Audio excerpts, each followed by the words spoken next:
Babe, stop moving so. Frida, this woman in her late 20s is just lounging around, scrolling through her phone like any of us when we're avoiding real life. She stumbles upon some news about Slater King, you know, the billionaire who went from rich and flashy to oops, I did something highly inappropriate and got cancelled for it. Now he's in full redemption mode. All I changed, I swear, and trying to win back the people who don't really care about him. Frida is watching with this look, half curious, half really dude, as she wonders if guys like that can actually change. Frida and her bestie Jess are cocktail resses, working high-end events to scrape by, while side-eyeing the elite tonight.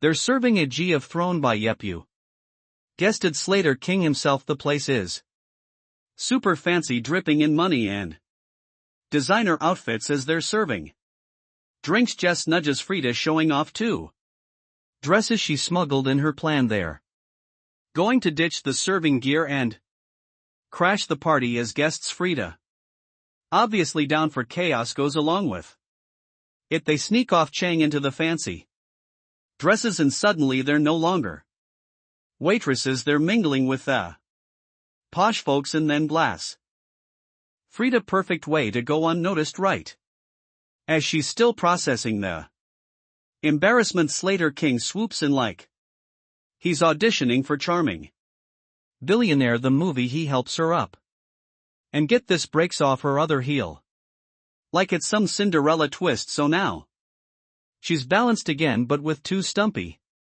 shoes. Frida's red face but can't help being impressed by the smoothness of it all. Slater then drags her into his circle of rich fancy friends, and somehow she's now in the VIP by the end of the night. Slater throws out this casual invite for Freed and Jess to join him on a trip to his private island. Like obviously they say yes. Who's going to turn down this private island from a billionaire? Fast forward the next day, and FRE and Jess find themselves on a plane headed to the island, joined by this weird collection of people. We've got Rich, the therapist, who probably needs a therapist himself, Vic, who's a photographer but looks like he's here to win Most Mysterious Man award, Cody, the private chef who takes himself way too seriously, Tom, the DJ who probably hasn't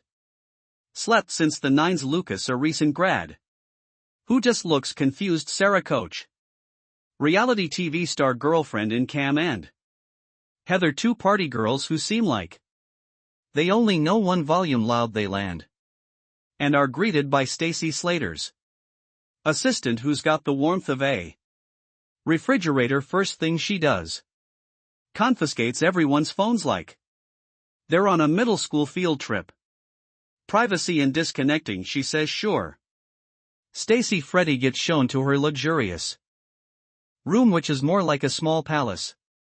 There's a fancy bottle of perfume waiting for her, so she sprays some on, of course, but then a maid walks in, and okay, this woman looks like she just wandered off a horror movie set.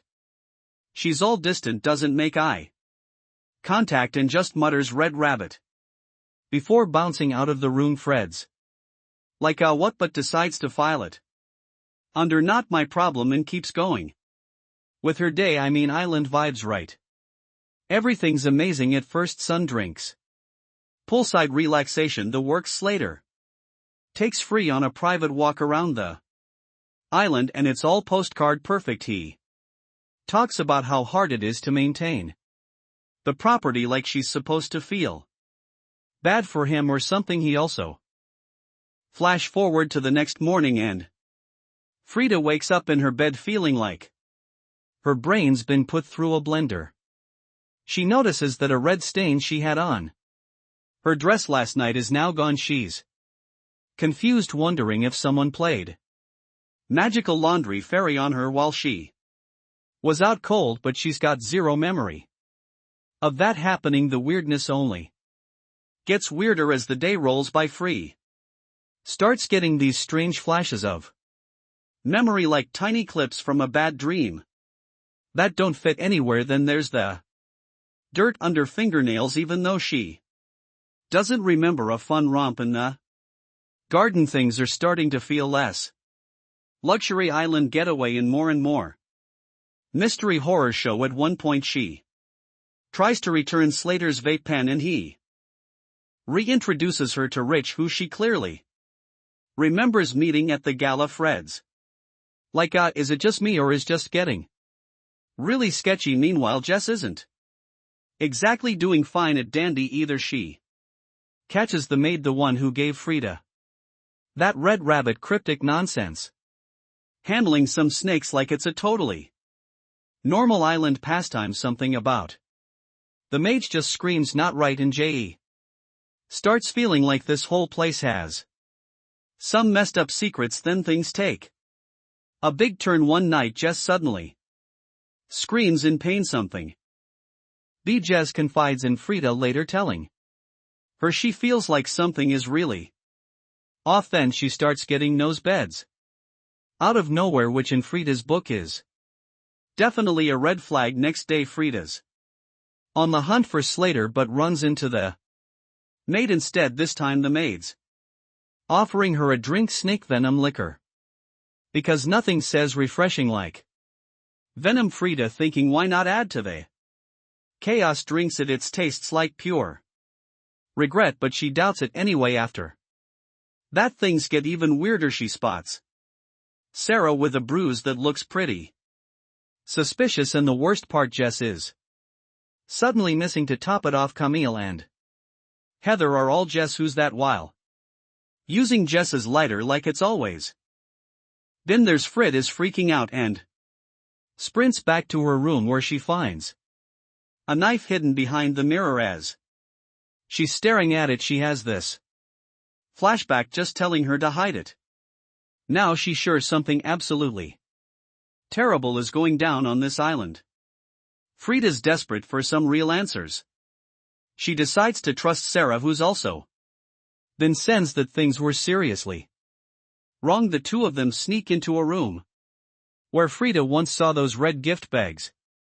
What did they find? More of that snake venom Leor, and suddenly it clicks. The perfume everyone's been using is from some flower that makes people lose their memories, while the snake venom seems to be like the antidote, bringing the memories back. So they mix some venom with tequila, get Camila, Heather, and even Stacy to drink it. Stacy has no clue what's happening, but hey, bottoms up, and soon enough the island's perfect facade starts cracking. Everyone's getting pretty wasted now, and Frida takes this as her chance. She sneaks into Slater's office, determined to find their confiscated phones. Sarah stands watch outside, ready to signal if anything goes wrong. Frida ends up hiding when Stacy and Slater's giant of a bodyguard Stan walk in while she's hunkered down. She goes through Slater's stuff and finds these old photographs, pictures from a previous trip. As she's flipping through, suddenly she gets a massive nose bed, and it's like a floodgate of memories opens up. Bab, stop moving. Shut up. She got bit. She remembers everything. Now Frida knows just how bad it all is. Frida escapes and tells Sarah everything. That night at dinner, more memories come crashing back. All right, so here we go. Turns out Rich was even worse than they thought. He assaulted Frida back at the gala, which explains why he looked like he'd seen a ghost when she recognized him. Fred and Sarah not about to let that slide. Decide it's time to take action. They key off an impromptu dance party to get everyone distracted at while they figure out their next move, and then chaos hits like a freight train. Camila and Heather's memories come rushing back, and they are not happy, and bam, he's dead due to death instantly. Come here, you might just like that. Heather's gone, and now it's full-blown pandemonium. Everyone left is running around like headless chickens, trying to figure out what the heck is going on? Stan, who's loyal to Slater to the bitter end, starts hunting down Frida like he's in an action movie, with full-on murderous music intent. Meanwhile, the remaining guys grabbed Camila and drag her back to Slater's villa, and in a horrifying power move, Slater, completely unfazed, just steps on Camila's neck until she suffocates. It's brutal, and Frida, hiding nearby, is frozen, horrified. Then Stacy finds Frida and she's mad. Turns out she remembers now everything Slater and the guys did to her, and instead of teaming up, she's blaming Frida for making her remember the